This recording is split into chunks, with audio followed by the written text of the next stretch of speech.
Rejoice! Matt Mervis is finally getting called up by the Cubs. Plus, we have Week 7 sleepers and much more up next on a Kokomo Friday.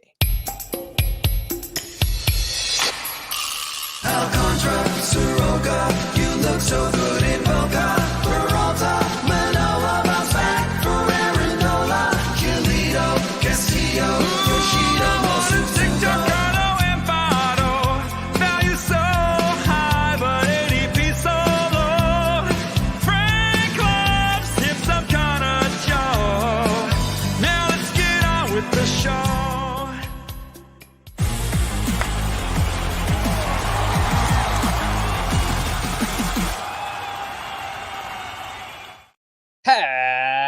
Happy Kokomo Friday and happy Cinco de Mayo. Welcome into Fantasy Baseball today.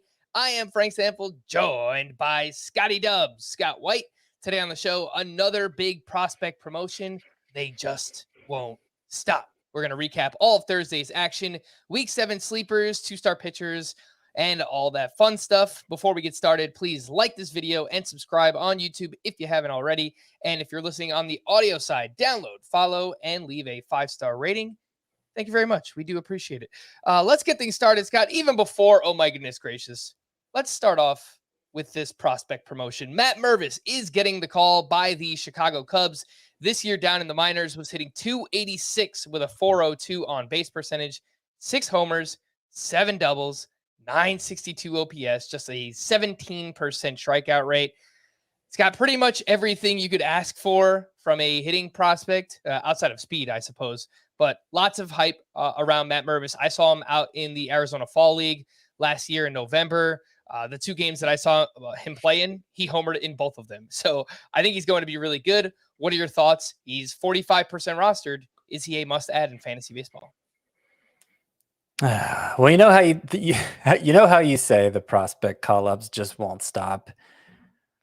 I would kind of like for them to stop. I would kind of like to put a pause on them because it's starting to feel, less like something to celebrate than. Oh, I'm celebrating, man. Scott. I'm celebrating every single one. Here's an opportunity for me to mess something else up. I don't know. I don't know what Matt Mervis is going to do. I don't know how I can have any confidence in any prospect call-up anymore. I mean, on paper, it seems like there's a lot to like here. There's a lot of reason it should go right. I like that he's maintained a strikeout rate below 20%. It's very good for a power hitter. And in theory, it would seem to indicate that he would make a smoother transition to the majors, because that's one area less for more advanced pitchers to exploit. I like that he was basically unfazed by every move up the minor league ladder the last 2 years. His production remained steady from level to level to level without any sort of adjustment period. He just mashed everywhere he went, beginning at high A last year.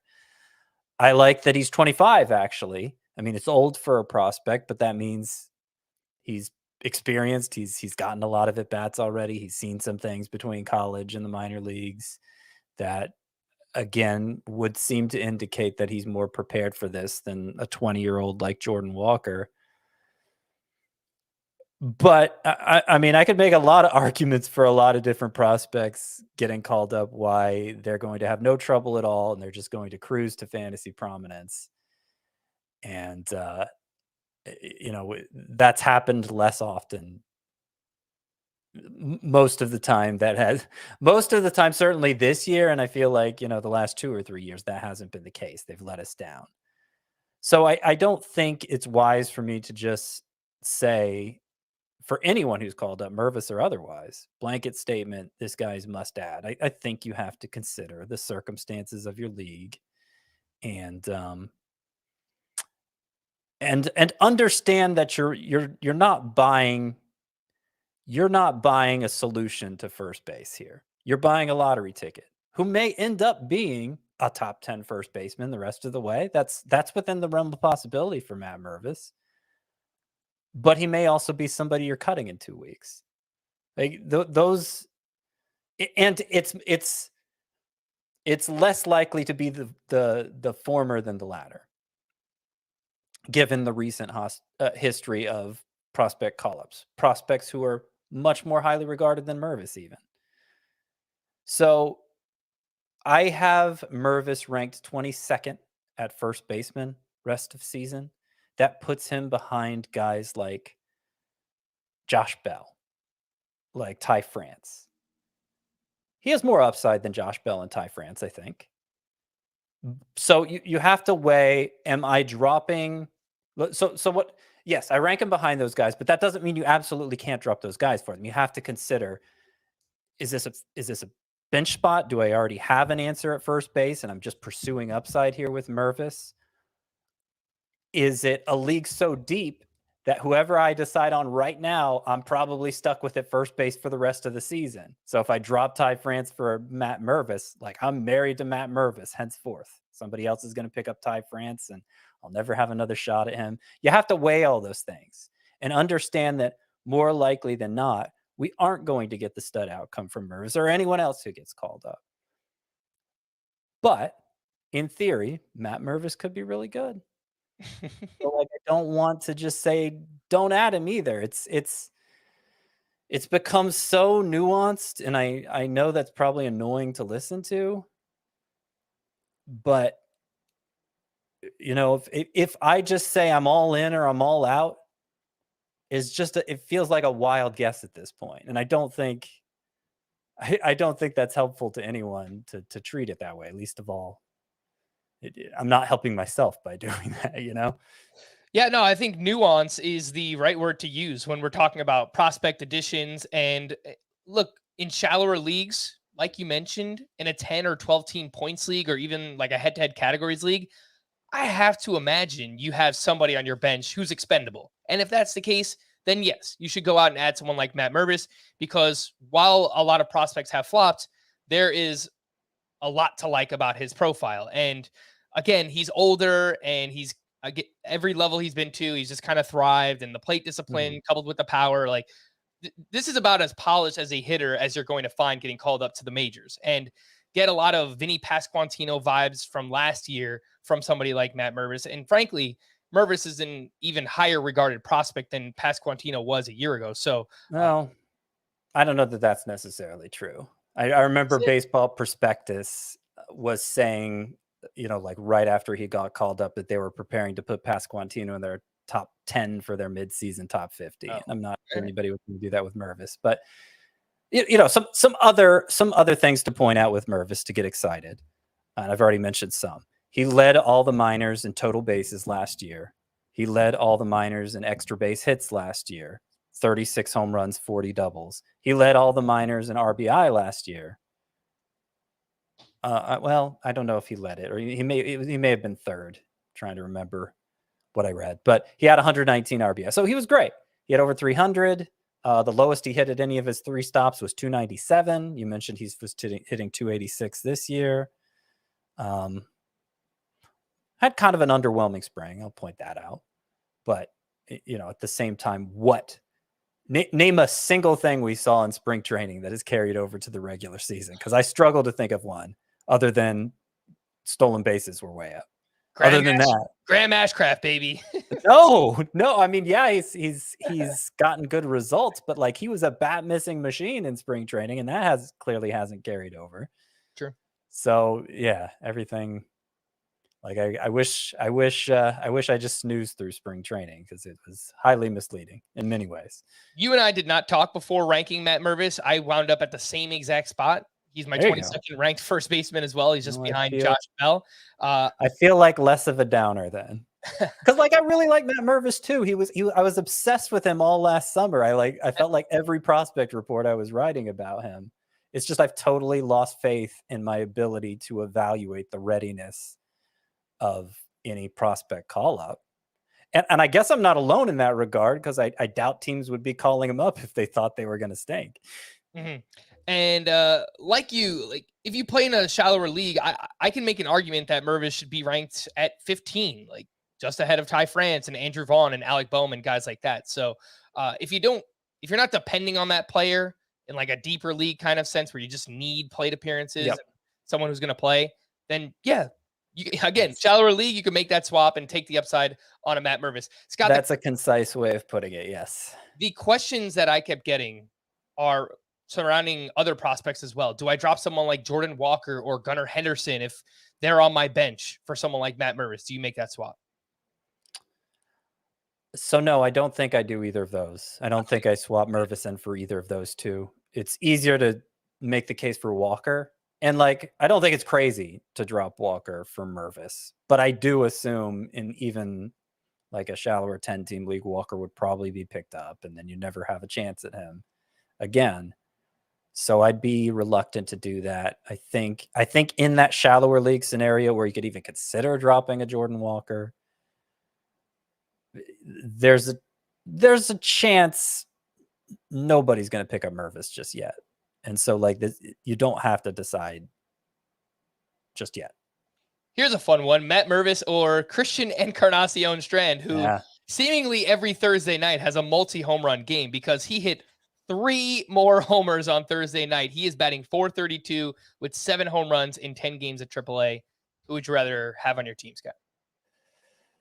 I mean, Mervis, he's being called up now, and he's a more well-rounded hitter, I would say. Encarnacion Strand, not a particularly patient hitter, although we did see him make contact at a surprisingly high rate this spring. We saw him basically do everything right this spring. Hit over 500, 4 home runs, very loud home runs. I keep linking up this video from one of his spring training home runs. It's just one of the funnest home run highlights you'll ever see because the sound off the bat and the way the announcers react to it. It's awe-inspiring power that Christian Encarnacion Strand has. And he was the cover boy for my latest prospect report that just went up this morning, even before he had this 3-homer game. So that makes me feel good that he goes up and then he hits 3 home runs that day, up to 7 home runs now in just 10 games at AAA. And like the Reds are playing Spencer Steer at first base. There have been no updates on Joey Votto's status in like 2 weeks. They could certainly rearrange their lineup to integrate Encarnacion Strand.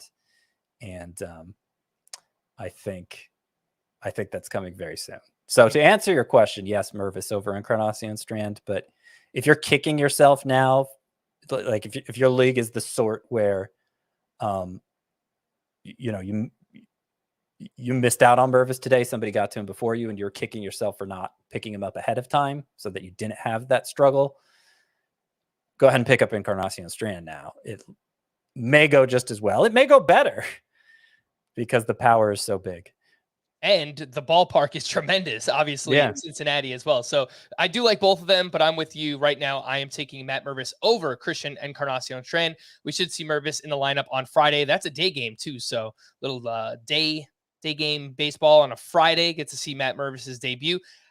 He should play every day too, because he's been good against lefties. Maybe they sit him against a tough lefty here or there, but I already saw a report that like Trey Mancini could lose playing time. So it sounds like they're planning on Matt Mervis being a near everyday player as well.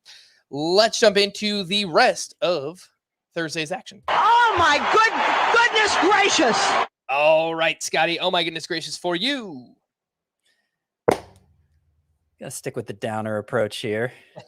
You've been really down lately, Scott. I need like a good week of your fantasy teams just going off. So we can get positive. We need to have we need to have Corey Seager come back maybe, and apparently he's 7 to 10 days away. So we're getting close. Vinny Pasquantino maybe have a 3-homer game or something. He's playing well. He's getting better. Anyway. Jack Flaherty. Let's talk about Jack Flaherty. Jack Flaherty was a disaster.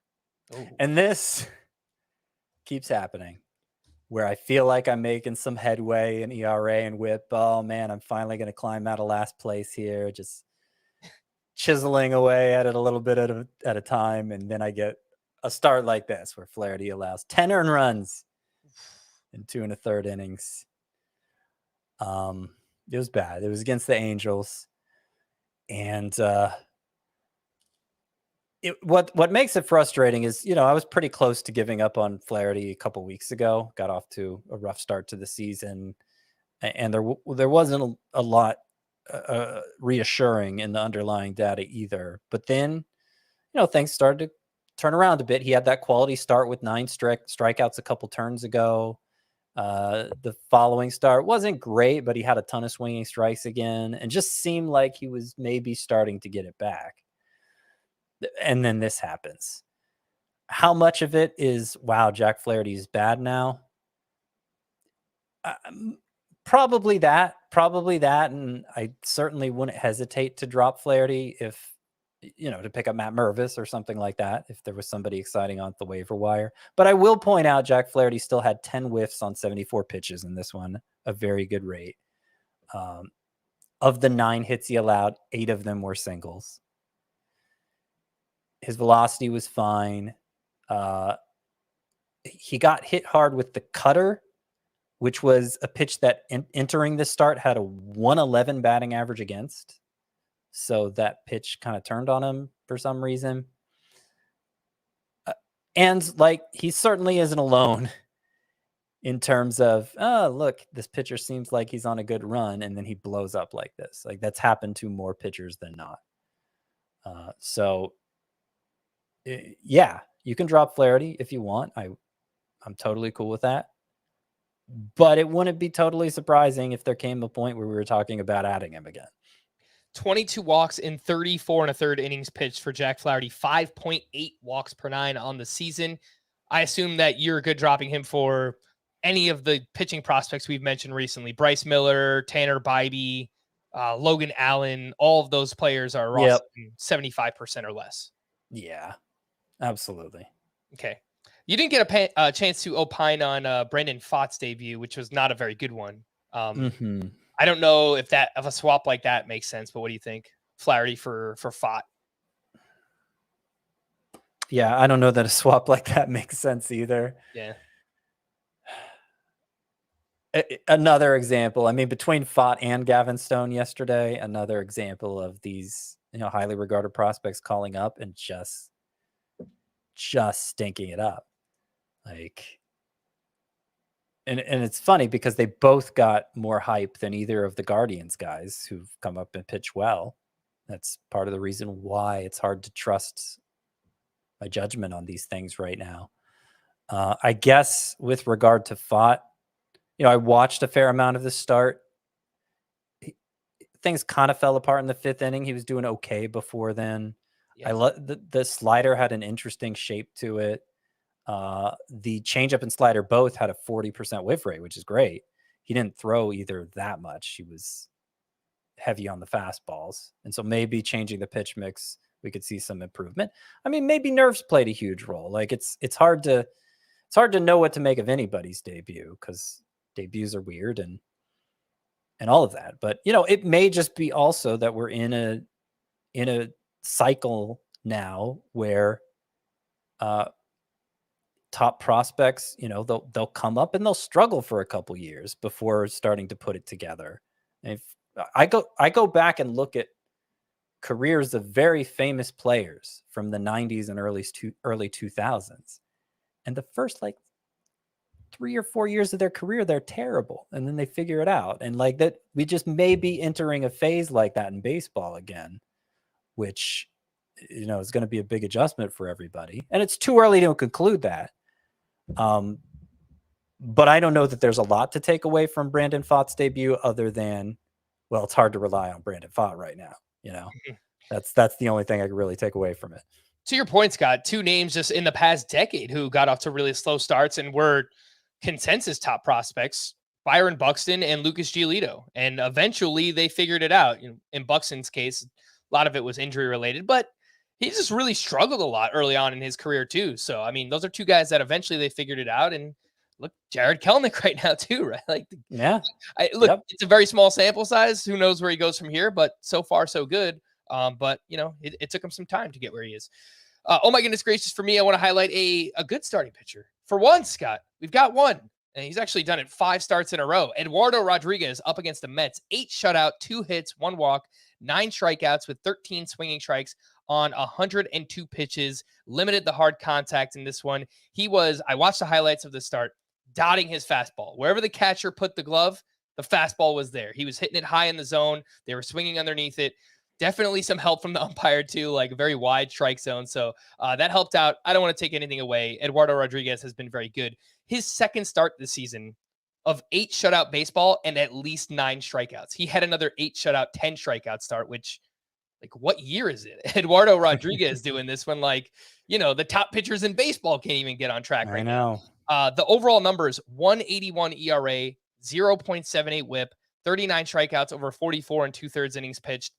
There will be some regression, Scott. The BABIP is very low. The strand rate is very high, but to his credit, I mean, he is really limiting hard contact right now and keeping the walks down. How much are you buying in on what Eduardo Rodriguez is doing?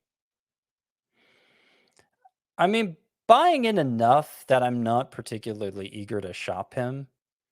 You know, he's going deep consistently into games. He's getting strikeouts at a pretty nice clip. I mean, he's been genuinely dominant here during this stretch. Only 7 hits allowed over his last 4 starts, 20 and 2/3 innings, 7 hits. So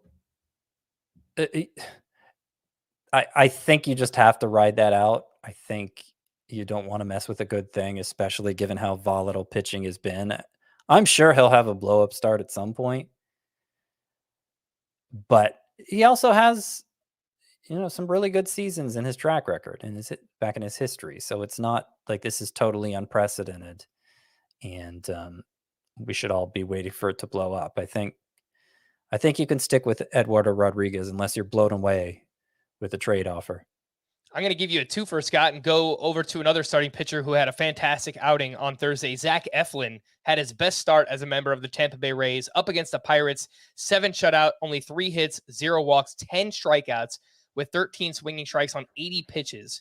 Incredibly efficient in this outing. He also limited the hard contact. What I noticed with him is he's fading his 4-seam fastball this season, basically going with a 3-pitch mix: sinker, curve, cutter, immaculate control, more whiffs this year. The swinging strike rate and the ground ball rate are both up. No surprise, right? It's like Tampa Bay. We're like, oh, why did they just give out their biggest contract in history to Zach Eflin, to, you know, a free agent contract at that? But it seems like they may be onto something here following this outing. Are you buying into Zach Eflin maybe the same way you are with Eduardo Rodriguez? Well, not quite to that extent, because this was only the second time in 5 starts that he's gone more than 5 innings. So, like, the Rays no pitching, and it isn't terribly surprising that they figured out how to maximize his arsenal. The curveball was a pitch for Zach Eflin that really came on last year and emerged as a big bat misser, and so they have him throwing that more. It seems like the cutter, you mentioned they have him throwing that more, and it just seems to be more productive mix for him. But the Rays also like to play these workload games, these usage games that make it that kind of undermines some of the effectiveness of their pitchers, and Eflin seems to be falling into that as well. So I imagine he's not going to be a must-start type in fantasy this year, even if the ratios are strong. But, you know, career high swinging strike rate. There's a lot to like here. Between him and Eduardo Rodriguez, I prefer Rodriguez. Okay. So if you're trying to make a sell high or sell high on one of these guys, say you have both, you're more likely to try and shop Zach Eflin. Well, I don't know that I'd put it that way either, because you could probably get a lot more for Eduardo Rodriguez. Yeah. I guess I don't know that I'd be shopping either that hard. I think if you can only roster one, it would be Eduardo Rodriguez.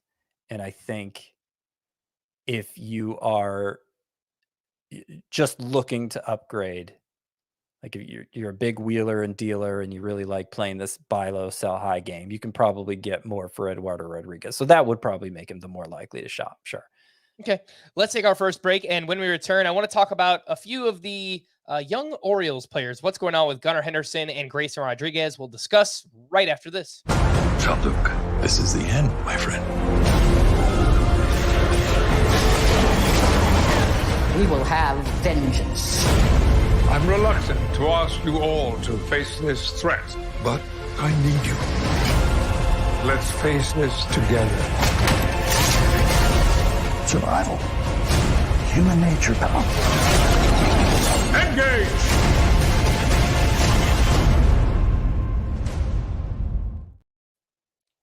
Welcome back, and a quick reminder to sign up for our Fantasy Baseball Today newsletter. Head to cbssports.com/newsletters, punch in your email address, and press sign up. Easy as that. It's free. You get the latest news and articles delivered right to your inbox every single weekday. Again, that's the Fantasy Baseball Today newsletter. Before I get into the Orioles, I want to talk about another AL East team real quick, Scott. This Red Sox offense has been on fire. They entered Thursday, third in runs scored in baseball, fifth in home runs, second in hits, third in batting average overall. And that's without the likes of Trevor Story and Adam Duvall, who got off to a hot start this season as well. In that game on Thursday, they beat up on Kevin Gausman. Masataka Yoshida went 3 for 5 with his sixth home run. Now has a 14-game hitting streak and up to a .317 batting average. Justin Turner just quietly doing what he does, typically with the Dodgers, now with the Red Sox. He went 3 for 5 with 3 runs, 3 RBI, added his second stolen base. Rafael Devers has been in a bit of a batting average funk recently, but he went 3 for 5, hit his 11th home run. He has 31 RBI on the season too. So despite the lower batting average, he is giving you power and the counting sets. And the legend continues, Scott. Jarren Duran, 3 for 5 with 2 steals. The batting average remains over 400. He's moved up to 5th in the Red Sox lineup, and the guy can seemingly do no wrong. Any thoughts on this Red Sox offense, which is on fire? I've gained a lot of confidence in Jarren Duran and especially Masataka Yoshida here in the last couple weeks. I'm a huge Yoshida fan at this point. The guy walks more than he strikes out. The quality of his contact is very high, and the amount of his contact is very high. And while I wish he elevated a little better, he has elevated a lot better during this 14-game hitting streak. The ground ball rate down to 50%, which is still kind of a high ground ball rate, but it's certainly manageable if you're going to make that much contact. And I think Yoshida is absolutely a must-start player going forward. And yeah, I wish I didn't draft him anywhere because I was kind of a skeptic, but he is proving me wrong there. Duran, I still have some questions about him, but he's still pretty available in CBS Sports leagues, amazingly, for as long as he's been batting over 400. The quality of contact's been great for him. Of course, he has speed. We always knew that. And yeah, he's definitely gained a lot of ground in my mind as well. I still think the Red Sox offense as a whole is punching above its weight because I look at the lineup and I don't see any sluggers there except for Rafael Devers. Like, who in their lineup is going to hit even 20 home runs? Masataka Yoshida, Scott. Maybe he's probably the best bet. Maybe Duran can do it. Maybe Casas. Maybe Justin Turner, though I think that's a real stretch at this stage of his career. Like, there just doesn't seem to be enough power there, but there's a lot of on-base ability. A lot. And they may not be a top 5 offense, but they're probably in the top half of the league in offense. Yeah, and I mentioned this on yesterday's podcast with the Welsh that I moved Yoshida inside of my top 30 outfielders in head-to-head points leagues because for the reasons you mentioned, it's the plate discipline, the power coming around now. Even if those aren't home runs, I think he'll hit a lot of doubles. He's batting second, so should get lots of plate appearances and counting stats. So lots to like right now with Masataka Yoshida. Not lots to like about those young Orioles. Gunnar Henderson and Grayson Rodriguez. We'll start with Gunnar, who went 1 for 2 with a walk and actually hit his 3rd home run of the season on Thursday. The batting average is 190. But what's so odd about this, Scott, is that he is walking a ton. He has 21 walks to 30 strikeouts on the season. I kind of feel like maybe he's being a little bit too passive. Like, his swing rate is down this year. He's not chasing pitches at all, which usually is a good thing. But maybe he needs to just be a little bit more aggressive. He's still hitting the ball hard. The ground ball rate is down. I think there's actually, but under the hood, I think there's a lot of good signs with Gunnar Henderson. One thing I don't really like is he has struggled mightily against lefties. He's only 2 for 22.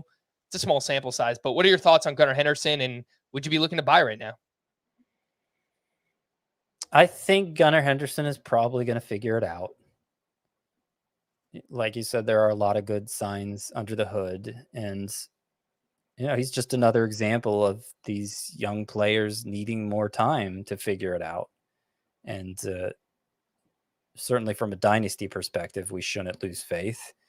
In a single season, redraft perspective, there will come a point where we have to move on if he continues to bat under 200. But I think we're, at least 2 or 3 weeks away from that. And even if we do move on, then, I mean, we may end up regretting it. Like, how late was Bobby Witt batting 210 last year? I think it was like June 7th. He was still batting 210, something close to that. So, yeah, don't be so quick to give up on Henderson. Would I buy on him if the price is right? If the price is right, but you have to treat him sort of like I talked about how we should treat prospect call-ups. Like, you're not buying a certainty. You're not buying the solution to your third base problems. You're buying a lottery ticket. And if the cost is right, I mean, the appeal of buying a lottery ticket is the cost is very low. You're probably going to lose the money you paid for it, but the cost is low for a potentially huge reward. And so just keep that in mind with these young, unproven types. Yeah, and you're buying versatility too. If you play on CBS, Gunnar Henderson entered the season with third base eligibility, now has shortstop. So that middle corner kind of helpfulness from Gunnar Henderson is something that you could also be looking to buy right now as well. Let's move over to Grayson Rodriguez, who had another subpar outing at the Kansas City Royals. On paper, it's supposed to be a good matchup here. 3 2/3, 8 hits, 6 earned runs, 3 strikeouts to 1 walk, 3 homers allowed in this start. And the average exit velocity, 92.5 miles per hour against in this one. The velocity was down a little bit across the board for him, and faded his slider in this start. Really used his cutter more. Maybe just didn't have a feel for that slider. The changeup didn't give him anything either. He got 0 whiffs on that pitch. Just feels like he's trying to work through it right now, Scott. And again, it's like maybe we just had too high of expectations for the quote unquote, top pitching prospect in baseball. No such thing as a pitching prospect. But your thoughts on Grayson Rodriguez? Would you be looking to buy low on him? I mean, 2 top pitching prospect of baseball 2 years running. That's right. And it seemed like he was, sort of like Jack Flaherty. It seemed like he was on the right track. He was coming off his best start yet. The 9 strikeout effort against the Tigers, and the start before that, also against the Tigers, was really good. Kansas City seemed like it should have been another cakewalk for him, and it didn't happen. And so, I hate to sound like a broken record here, but sure, buy on Grayson Rodriguez if the price is right. Just understand you're not getting a sure thing. You're getting a lottery ticket, blah, blah, blah. If somebody's lost patience with him and is close to dropping him, and you can, offer up a borderline rosterable guy for him, then great. Or if somebody drops him, go ahead and pick him up. Yeah. But I don't know what it's going to take for me to feel comfortable starting Grayson Rodriguez at this point. Yeah, next week his matchup is the Tampa Bay Rays. There's no way right. You could start Grayson Rodriguez against the Rays right now. Probably means he'll dominate, but that doesn't mean you shouldn't go against process just because nothing seems very predictable right now. It's one of those where even if he dominated on my bench, I wouldn't be upset because I kind of need to see a prove it start from Grayson Rodriguez, or maybe even a couple of starts following this outing against the Royals. Here's what you need to remember. He has not thrown more than 5 innings in any of his starts this season. So he is going to give you a lot of strikeouts. He's already done that this year. He's got an 11.8 K per 9, but the control has been an issue. He's given up a lot of hard contact. Those 2 things combined, it's obviously going to lead to a higher whip and lots of runs scored. So strikeouts, yes, but remember, he's not going to give you a lot of length and volume. So maybe in a points league, probably not someone you you want to go out and buy right now. That is Grayson Rodriguez. Let's get into the news and notes. Ronald Acuña was removed with a left knee injury. He fouled the ball off of his knee in the 6th inning of that game. There was a later report that should be fine. Seems like he's good to go. No issues there. Corey Seager. Like a daily scare from him. Yeah. He's writhing around in pain. Everybody's concerned. And then it's like, I'll be fine. Yeah. Which is good. We want him to be fine. It's getting to be kind of funny. Corey Seager is 7 to 10 days away from returning. So get those trade offers in now if you'd like to acquire Corey Seager before the return. Tyler Glasnow will make a minor league rehab start at AAA on Friday. The plan is for him to make 2 to 3 rehab starts. So middle of May, that seems pretty realistic for Tyler Glasnow. Tristan McKenzie threw another bullpen session on Tuesday, his second since being diagnosed with that muscle strain in his shoulder. Nolan Gorman exited with lower back tightness. Zach Plesac was optioned to AAA. Peyton Battenfield will start in his place on Friday. And Scott, yesterday, the Welsh brought up Gavin Williams as a stash candidate, another one of those top pitching prospects in the Guardians organization. It seems, if you told me that at some point this season, all three of Gavin Williams, Tanner Bybee, and Logan Allen would be in the Guardians rotation, I would not have believed you. But now it seems like a pretty realistic thing. Like Gavin Williams is dominating in the minors. He's recently promoted to AAA. It would not surprise me if we see him soon-ish. Yeah, well, if you told me they'd all three be in the rotation before the end of May, which hasn't happened yet, but yeah, it does seem plausible. As I mentioned earlier in the show, my latest prospects report is out, and if you haven't read the prospects report, I have my 5 on the verge every week, the 5 who most need to be stashed in redraft leagues. And then I have more in there than that. But that tends to be the focus of the article. I didn't put Gavin Williams in there as one of the 5. I considered it. But Mervis was one of them. Mervis was in there. I don't know that Williams was necessarily the 6th either. If it was 10 on the verge, Williams would have been in there. I feel confident saying. But based on everything else we've said about prospects in this podcast, I don't know that there are many leagues where that many prospects should be stashed anyway. Fair enough. I mean, the only thing that I think Gavin Williams has in his favor is just that organization, man. Like, yeah, Guardians just churn out pitching prospects, and Bybee and Allen have looked so great so far. And in theory, he is a bigger talent than either of them. Yeah, so. He's got more prospect pedigree than either of those guys. So just a name that should be on your radar at this point. Vince Velasquez left his start early due to right elbow discomfort, and somebody tweeted us asking about Luis Ortiz. I think that's another name just to have on the radar. 6 starts at AAA. The numbers have been pretty good for him as well. So that's definitely an option. He has RP eligibility on CBS as well. Jake Berger was placed on the IL with a strained left oblique. Lennon Sosa was recalled. Phillies manager Rob Thompson confirmed that Matt Schramm will move into the bullpen when Ranger Suarez is activated, which is likely to happen next week. Orlando Arcia began taking dry swings on Thursday. Scott, what happens when he returns? Do you think that is the end of Vaughn Grissom for now? Yeah, I do. He's had some defensive issues, mostly like throws. I think he has like 5 errors already, and hasn't been providing. I don't think he has a home run yet. Doesn't have a stolen base yet.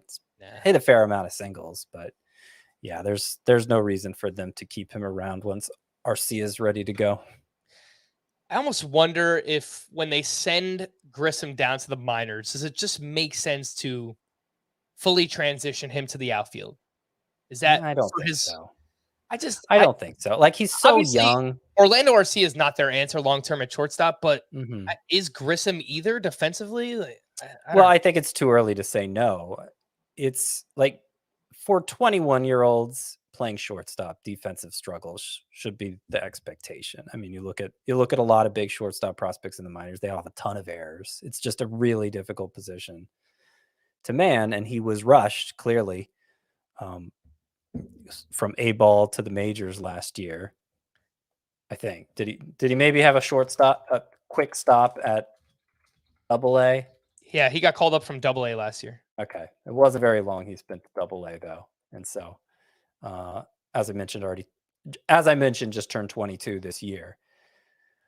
I don't know. I mean, I'm not in charge of the Braves, but I'd be surprised if they just gave up on him as a shortstop because this first didn't go. It wasn't a wild success. Look, the Braves are a lot smarter than you and I combined, Scott. So I'm sure that they have an optimal plan in place for Vaughn Grissom. Cardinals manager Oliver Marmol was non-committal when asked whether Steven Matz will remain in the rotation. Adam Wainwright is set to return this weekend, and Matthew Liberatore has looked great in the minors this year. He is another name that should be on your radar. I don't think he's a must-add or must-stash right now, but he's made some changes. The velocity is up, and he's getting more whiffs this year. Liberatore is the name there. Urias Familia was designated for assignment by the A's. Zach Jackson had the most recent save opportunity. And of course, he gave up a game-tying home run to AJ Pollock, which ruined the potential first win for an A's starting pitcher. That would have been JP Sears on Wednesday night. But Zach Jackson ruined it. Blue Jays pitching prospect Ricky Tiedemann left his start in the minors Thursday due to left biceps discomfort, which obviously does not sound good. I think he's probably going to be shut down for a while. No confirmation, just speculation there on my part. Let's take our final break. When we return, we'll get into a few waiver wire options and our Week 7 preview right after this. Get breaking news, Big news coming out of the NFL today. highlights, and instant reaction. The largest final round comeback in tour championship history. We're down to the final four. I just want to take time to analyze greatness. Talk winners and losers with a guy who's already a big winner. CBS Sports HQ. It's all sports all day long. A few waiver wire options worth mentioning real quick before we get into our Week 7 preview. Wade Miley goes into Coors Field and he produces a quality start. He survived 6 innings, 3 runs, only 2 strikeouts for him. Limited the hard contact, just 80.1 mile per hour average exit velocity in that start. And now Wade Miley has allowed 3 earned runs or fewer in all 6 of his starts. He's 65% rostered. Scott, are you buying into the Wade Miley renaissance here? Latest start in Coors Field. No, I'm not. I mean, he's been at times a worthy streamer over his entire career, but I don't think he's going to break through as more than that. Yes, I tend to agree as well. 65% rostered going up against the Dodgers next week too. Don't really like that matchup. In deeper leagues, Dylan Dodd made his return to the Braves rotation, turned in a quality start at the Marlins, and I use the term quality very loosely there. 6 innings, 8 hits, 3 earned runs, 3 walks, 1 strikeout. That was it. Yep. I thought it was interesting. He did change up his pitch mix in this one. He used his changeup a lot more than we saw earlier in the season. Scott, deeper leagues, 15 teamers and deeper than that. Any interest in Dylan Dodd? He could stick around due to the Kyle Wright injury. Oh no, Brian Snitker said it was just a spot start. So I lied. Rare clarity. But yes, another example of something that couldn't be going any differently than it did in spring training. Dylan Dodd and Jared Schuster both, frankly. As well. I wonder if Mike Soroka is a name there to watch. I speculated on him on yesterday's podcast. Yeah, he'll probably be up soon. I don't know that we should be that excited about it. I don't know that there's much reason to believe he'll be good. It's been so long, years, since he pitched a major league game, and the little bits we've seen of him since recovering from the second Achilles surgery between the minors and between spring training, he hasn't been that effective. He's not going to be a big strikeout guy. I'm not that eager to stash Soroka. I'd rather see what he has and see if he's worth picking up than invest a roster spot in him now. I just wonder if there's something about the time that we stream or record every single night that between you and the Welsh, the internet's just kind of crap out at this time of the night. So Scott, let me get you to hop back in real quick. I'll handle the rest of these waiver wire hitters. I don't want to move on to the preview until you're full strength, you're ready to go, and you're in here. So we're going to wait a little bit for that. But there were a few waiver wire hitters I wanted to mention from Thursday's action. Jorge Soler, we spoke about him earlier in the year. He was crushing the ball. And, he's obviously a very streaky player. And, he kind of went through a recent slump. but he woke up with another big game here on Thursday. Went 3 for 5, hit his 6th home run of the season, 3 batted balls over 111 miles per hour. That is insane for one game. He's still crushing the ball this year. I know he's very up and down, but man, Jorge Soler, there's still a lot to like with him. He's 47% rostered right now. Scott, I was just talking about Jorge Soler.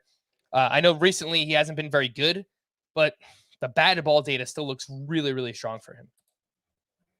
It always has, right? Like he's always shown that outlier quality of contact that should make him, that basically backs up the 48 homer season he had in 2019. But other than that season and a partial season with the Braves 2 years ago, he hasn't delivered on those metrics. So yeah, maybe that changes this year. The fact he's hitting 220 though, I don't know. I'm not buying especially hard on Jorge Soler. He is hitting 220, but the expected numbers 253 xBA, 513 xSlug. It feels like he's been unlucky. At least, based on the strikeout rate is not as bad as it has been in years past, and he's still hitting the ball really hard. So maybe not a must roster in like 3 outfielder leagues, but if you need power or if you're playing a 5 outfielder league, I think you probably should hold on to Jorge Soler. Scott, anything with Carlos Santana? He went 2 for 4 with 2 doubles and 2 RBI. He's batting .278 this year. Plate discipline still looks really good. Only 2 home runs, but 11 doubles. So I think it has to be like a deeper points league kind of play, but he's doing a lot of the Carlos Santana things that we've always liked in that format. Yeah, he is. How old is Carlos Santana now? 37? Older than me. 37. You know what Carlos Santana hit last year? 202. You know what he hit the year before? 214. You know what he hit the year before that? 199. Scott, it's the Pirates Renaissance, baby. It's the golden age of Pirates. There you go. With that being said, 17th century. I don't know. Andrew McCutchen has slowed down quite a bit. So I see you do have the Pirates as the number 1 hitter matchups next week. So I do. I'll just throw it out there. If you need a corner infielder in a deeper league, Carlos Santana, name you can look at. Speaking of those deeper leagues, anything with these names, Scott, Michael Garcia went 2 for 5 with a steal. And in 3 games since being called up by the Royals, 5 hits, 2 runs, 2 RBI, and that stolen base. JJ Bleday went 2 for 4 with his first home run as a member of the Oakland A's. Again, we're talking 15-team leagues or deeper. Any interest in, kind of prospecty names there? Woof. All right. I guess that's all you need to know. Let's move into our Week 7 preview, the schedule for next week. 8 teams have 7 games. 18 teams have 6 games. And 4 teams have 5 games. That includes the Braves, the Red Sox, the Blue Jays, and the Phillies. Starters sit these fringe 2-star pitchers, Scott, and it wasn't a great week for this segment. It was very straightforward to me. You start your stud 2-star pitchers. There's very obvious pickups, and then there's like a few kind of crappy names just below them.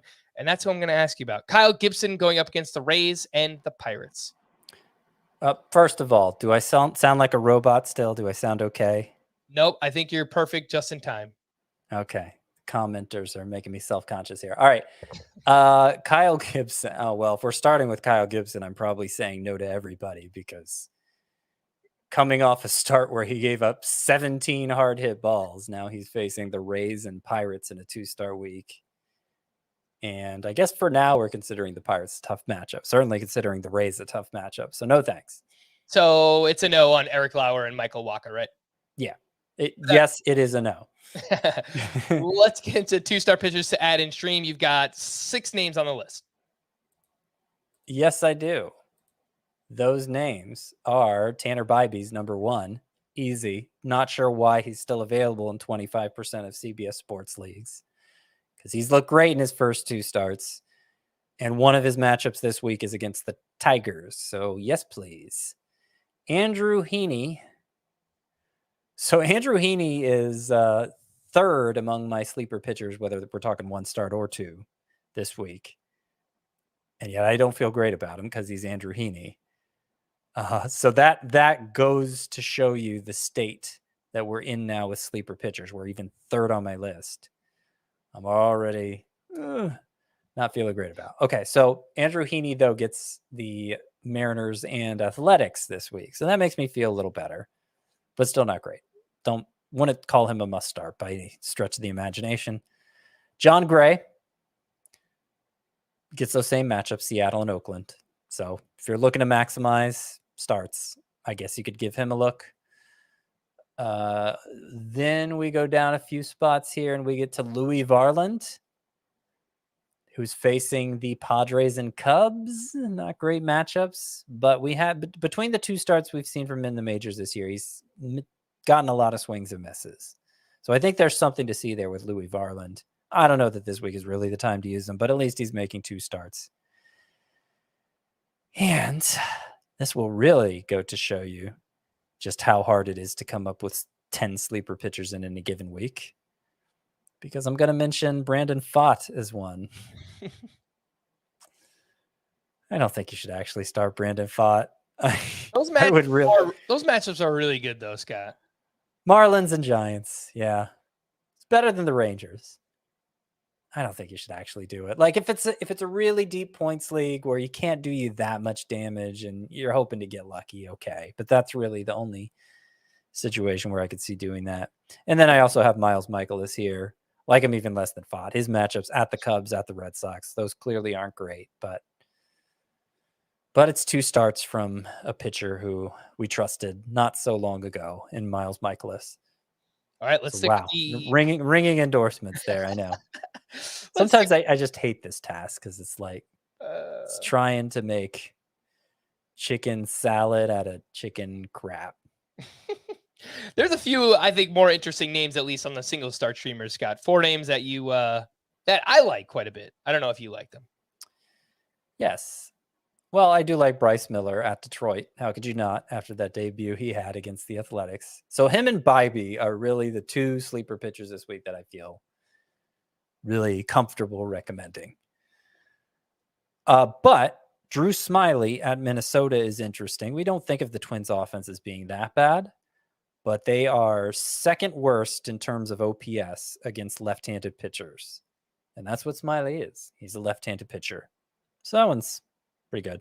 Logan Taylor Allen, or just Logan Allen if you prefer. Logan T. Allen, some might say. I would start him. Like I think he would deserve to be on this list no matter who he's facing. And so I'm putting him on here against the Angels. No, it's kind of a tough matchup. But hey, he was great against the Red Sox last time out. Reed Detmers is at Cleveland. Maybe that'll go well. Maybe not. And that's it. That's it for the 1-start streamers. All right, let's move over to the hitting side of things. The best hitter matchups for next week. The Pirates, the Brewers, the White Sox, Guardians, and the Giants. The worst hitter matchups, Blue Jays, Padres, Astros, Reds, and the Braves. With that being said, Scott, your top sleeper hitters for week 7. So Jack Sawinski's number 1 on the list. You mentioned the Pirates have the best matchups of any team. He has cooled off recently, like right after the point where we got excited about him. But the Pirates matchups, as I recall, were pretty tough last week. So it stood to reason that he would cool off. Only 1 left-hander on their 6-game schedule, in addition to having favorable matchups. So Jack Sawinski is a go. I have Jarren Duran on here as my number 2 sleeper hitter, even though the Red Sox are playing only 5 games, which kind of says something about the state of sleeper hitters as well. I just want to start Jarren Duran, even in a 5-game week, over just about all of them. Go ahead and keep him in the lineup, even though he has 5 games. You mentioned the Giants have the 5th best matchups. They only have 2 lefties on their 7-game schedule. So I think Lamont Wade, who's been hot, is a good play. I think Jock Peterson is a pretty good play. I might try my luck with JD Davis again if I'm hurting at corner infield. Miguel Vargas has been heating up, and I think it's a fine time to use him. Matchups are middle of the road for the Dodgers, but he's heating up. Brett Beatty also heating up. And the Mets have just one left-hander on the schedule. So it's not a bad time to try him out. And then others who have a 7-game schedule, which not many teams do this week, include Harold Ramirez, Ezekiel Duran, Esteury Ruiz, who's been hot, stealing a ton of bases. I'd be fine using any of them in a pinch if I needed help at those positions. All right, well, let's wrap up with a few leftovers here. And there was a pitching duel, Scott, between Lucas Giolito and Pablo Lopez on Thursday. And yeah, they were both fantastic. Giolito, 7 innings, 1 run, 7 strikeouts with 18 swinging strikes. Pablo Lopez on the other side, 7 innings, 2 runs, 8 strikeouts for him, 16 swinging strikes. Anything in particular you wanted to point out about these two? Yeah, Giolito, the one ingredient that had been missing for him is the swinging strikes. His swinging strike rate for the year prior to this start, where he had 18 of them, his swinging strike rate was only 11.1. Last year it was 12.2. During his best years, it was more like 15. So he needed to get that up. He needed to start to get that up for me to feel really comfortable, really confident that he's back. And this is a good first step toward doing that, getting those 18 swinging strikes. And of course, the ERA now is down to 3.67, 110 whip. Things are looking up here for Lucas Giolito. Justin Verlander made his Mets debut, and he was okay. 5 innings, 2 runs, 5 strikeouts to just 1 walk. He allowed back-to-back solo home runs in the first inning and then settled down after that. Anything that stood out to you from Verlander's debut? I mean, a lot of hard contact, 95.2 mile per hour average exit velocity. But apart from that, nothing stood out as too concerning. I'll give him a pass for that. I mean, he is Justin Verlander after all. And it's good to have him back. Kevin Gausman got destroyed in Fenway Park. 3 1/3, 10 hits, 8 earned runs. That is the second time this season he's allowed 8 runs in a start. Just like that, the ERA jumps up to 3.86. And as much as, look, Gausman's a very talented pitcher, Scott. He gets a ton of swinging strikes, a lot of strikeouts. He keeps the walks down. He allows a lot of hard contact. He did last year. He's doing that again this season. He did that again in this start. I really like Gausman, but I think that he's going to continue to have these blow-up starts every now and then. Well, I go back to who hasn't this year. True. Like, it's just nobody's immune from it. You think you have a guy here in Gausman who, yes, I have a reliable ace. You suckers who didn't draft him, you're not as smart as me. And then it happens to him too. And who hasn't it happened to? Eduardo Rodriguez? Garrett Cole, baby. Yeah. You know, it's coming. I'm sure it's coming. Don't get too comfortable. Don't you wish that evil on him, Scotty. A few signs of life for hitters that I wanted to point out. Taylor Ward, over his last 3 games, has 6 hits, 1 homer, 4 RBI. He had 4 hard hits on Thursday. Anthony Santander, multiple hits in 4 of his last 5 games. He went 2 for 5 with his 3rd home run. Eloy Jimenez went 3 for 5 with his 4th home run. He had 4 hard hits in that game, 2 at 111 miles per hour or harder for Eloy. Over his last 7, he's batting .448 with 2 home runs. Dalton Varsho, multiple hits in 3 straight and home runs in each of his previous 2 before this. Anything to add on those, Scott? Ward, Santander, Eloy, and Varsho. I mean, no, not really. I think the player who I've lost the most faith in of these 4 is Santander. I probably had the least faith in him to begin with. Let's be honest. Part of the reason I had to leave Gavin Williams out of my 5 prospects to stash was because I had Colton Cowser in there, who has been on fire at AAA for the Orioles. He entered Thursday. Let me see if I can find the numbers real quick. He entered Thursday, Colton Cowser, batting .417 over his past 20 games at AAA with an on-base percentage. I mean, for the season, his on-base percentage is .457. He has great on-base skills, power, speed. Like, basically does everything you would want a hitter to do. Strikeout rate is a little on the high side considering, but it's a great hit tool. And considering the Orioles, it was funny you mentioned how disappointing Gunnar Henderson and Grayson Rodriguez have been. Orioles entered Thursday with the second best record in the American League. So just imagine if Henderson and Rodriguez were performing up to expectation. But my point with that is, like, if they think Kowser's ready, they're not going to hold him back. And Santander's slow start, I'm kind of rooting against Santander at this point because I don't want to see Kowser. They could always just move Santander to DH, make him a full-time DH. There's room for Kowser either way. But that's a name to keep an eye on, too. Colton Kowser. A few youngsters that are coming around, hopefully. Riley Green went 2 for 4 with a sock and a shoe. He hit that home run off of Justin Verlander, has 9 hits over his last 6 games. Ezekiel Tovar went 1 for 3 with 2 runs and 2 RBI. And over his last 10 games, he's batting .314 with a homer, 2 doubles. The strikeouts are high, but the average exit velocity has looked pretty good. So not saying you need to re-add those guys, but who knows? Another week of this, then yeah, maybe that's something we're talking about. 2 other hitters that have been heating up for quite some time now. Salvador Perez, over his last 16 games, is batting .311 with 4 homers and a ton of hard contact. Javier Baez, Get him, Salvi. Javier Baez very quietly 1 for 3 with his second home run. He had 3 hard hits in that game. A couple of those coming against Justin Verlander. Over his last 17 games, Baez is batting .333 with 2 homers, 2 steals, 91.6 mile per hour average exit velocity, and an 18% strikeout rate. He's down to 77% rostered. So something to monitor with Javier Baez. A few bullpen updates for the Tigers. Alex Lang struck out 2 more for his 5th save. He's 47% rostered if you need saves. For Tampa Bay, Jason Adam entered the 9th with a 3-run lead. He gave up 2 unearned runs, but struck out 3 for his 2nd save this week. Reminder that Pete Fairbanks was placed on the IL.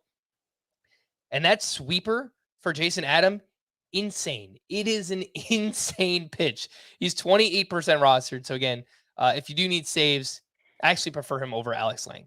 For the, I was about to say Seahawks, that is the Mariners. Paul Sewald pitched a clean 9th inning for his 9th save. And for the Braves, AJ Minter struck out 2 for his 7th save.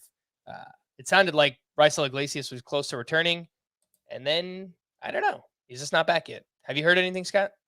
No, I was just looking that up because I'm surprised he's not back yet. But it would not at all surprise me if this is Minter's last save for a while. All right. Let's wrap up with to stream or not to stream. We'll go through our 2 or 3 favorites for each day. And, I remember this group because I talked about it with the Welsh yesterday. And actually, it's okay. I thought it was worse than it was. Josiah Gray at the Diamondbacks. It's a tough-ish matchup, but he's pitched very well this season. Bailey Ober at Cleveland, I think, is okay.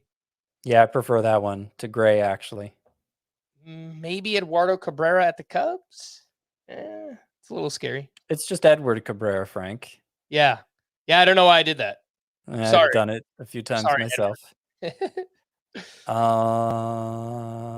I guess that's the third best, but it's a distant third behind Ober and Josiah Gray. Okay. On Saturday, we've got Logan T. Allen going up against the Twins. I like that. Domingo Germán at Tampa Bay. I mean, that's so boomer bust. I don't think I have it in me to do it, Scott. I don't think so. Well, Logan Allen's a lefty, right? And the Twins, as I pointed out earlier, have the 2nd worst OPS against lefties. So I think he's a very easy call. Yeah. It really just comes down to who the second choice is. And Wainwright's debut against the Tigers? No. I mean, I think Germán and Oviedo are choices 2 and 3 here. But again, distant 2 and 3. Not ones I feel great about recommending. Yeah, Oviedo's going up against the Blue Jays. I thought about Brady Singer against Oakland just because Oakland's so bad, but Brady Singer might actually be worse than the Oakland A's offense right now.